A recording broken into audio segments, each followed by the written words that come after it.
Hello everyone, welcome to everything in one platter. এখন প্রায় গরম আস্তে আস্তে পড়তে শুরু করেছে, আর মুম্বাইতেও অলরেডি গরম পড়ে গেছে। এই সময় কাঁচা কাঁঠাল বা এঁচোড় ভালোই পাওয়া যায় বাজারে, তাই সিজনাল রেসিপি হিসেবে নিয়ে এলাম কাঁচা কাঁঠাল বা এঁচোড়ের তরকারি আলু দিয়ে। কাঁঠালগুলোকে খুব ভালো করে ধুয়ে কেটে নিতে হবে, আর কাঁঠাল কাটার সময় কিন্তু অবশ্যই হাতে তেল লাগিয়ে নেবেন, যাতে কাঁচা কাঁঠাল বা এঁচোড়ের যে আঠাগুলো হাতে না লেগে যায়। ভালো করে ধুয়ে ডুমো ডুমো করে কেটে নিতে হবে। আর সাথে একটা আলুকেও ভালো করে ধুয়ে আমরা ডুমো ডুমো করে কেটে নেব।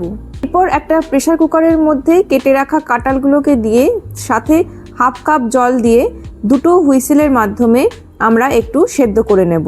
বেশি জল দেবার দরকার নেই, শুধু কাঁঠালের তলাটা যাতে ডুবে থাকে এইরকম জল দিলেই চলবে। যখন কাঁঠাল সেদ্ধ হচ্ছে, এর মাঝে আমরা বানিয়ে নেব একটা মশলার পেস্ট। 1 টিস্পুন হলুদ গুঁড়ো, 1 টিস্পুন জিরে গুঁড়ো, 2 টিস্পুন ধনে গুঁড়ো, 1 টিস্পুন কাশ্মীরি লাল মির্চ গুঁড়ো আর 1 টিস্পুন গরম মশলার গুঁড়ো। অল্প একটু জল দিয়ে মশলার পেস্টটা বানিয়ে নিতে হবে। এইভাবে মশলাকে আগে থেকে জলে গুলে রাখলে পরে খাবারের টেস্ট আরও বেশি হয়। দুটো সিটিতে আমাদের কাঁঠাল সেদ্ধ হয়ে গেছে, এবারে ভেপার বেরোনো অবধি ওয়েট করতে হবে। এর মাঝে আমরা 10-8টা রসুনের কোয়াকে একটু থেঁতো করে নেব। কুকার থেকে ভেপার বেরিয়ে গেছে, আমরা দেখে নেব যে কাঁঠাল সেদ্ধ হয়েছে কিনা। খেয়াল রাখতে হবে যাতে খুব বেশি সেদ্ধ হয়ে গলে না যায়। এরপরে একটা কড়াই বা ফ্রাইং প্যানকে আমরা গরম করে নেব, আর তাতে দিয়ে দেব 4 টেবিল স্পুন সর্ষের তেল। এবারে সেদ্ধ করে রাখা এঁচোড় বা কাঁচা কাঁঠালকে আমরা একটু ফ্রাই করে নেব। যখন হালকা হালকা একটু ব্রাউন কালার চলে আসবে, তার মানে আমাদের ফ্রাই করা হয়ে গেছে। আর সাথে আমরা অল্প একটু নুন দিয়ে নেব। যদি সেদ্ধ করার সময় নুন দিয়ে থাকা হয়, তাহলে কিন্তু ফ্রাই করার সময় দেওয়ার দরকার নেই। ওই একই তেলেই আমরা আলুগুলোকেও একটু নুন আর হলুদ দিয়ে ফ্রাই করে নেব। আলু ফ্রাই হয়ে গেলে সেটাকে তুলে নিয়ে দিয়ে দেব আরও 2 টেবিল স্পুন সর্ষের তেল। এই রান্নাতে তেলের পরিমাণটা একটু বেশি লাগে, কিন্তু খেতেও খুব ভালো হয়। সাথে দিয়ে দেব ফোড়ন, দারচিনি, লবঙ্গ, এলাচ, একটা শুকনো লঙ্কা, একটা তেজপাতা আর গোটা জিরে। একটু নেড়ে নিয়ে দিয়ে দেব থেঁতো করে রাখা রসুন। একটু নেড়ে নিয়ে যখন সুন্দর গন্ধ বেরিয়ে আসবে, দিয়ে দেব কুচি করে রাখা পেঁয়াজ। একটু নুন দিয়ে আমরা পেঁয়াজটাকে গোল্ডেন ব্রাউন হওয়া অবধি রান্না করব। এই রান্নাতে আমরা টমেটোর ব্যবহার করব না।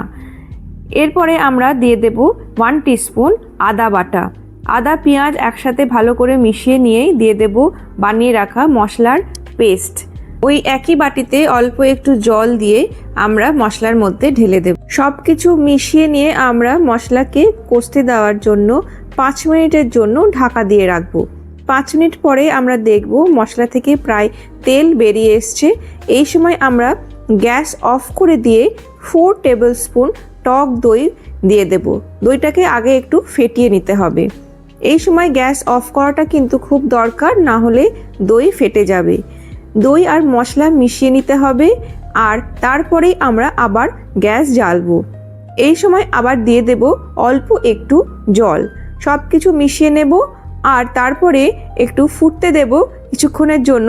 মশলা থেকে অলরেডি খুব সুন্দর গন্ধ বেরোতে শুরু করেছে। এঁচোড়ের তরকারির যে কারি, সেটা কিন্তু রেডি হয়ে গিয়েছে। এর মধ্যে আমরা দিয়ে দেব আগে থেকে ফ্রাই করে রাখা কাঁচা কাঁঠাল, মানে এঁচোড় আর আলু।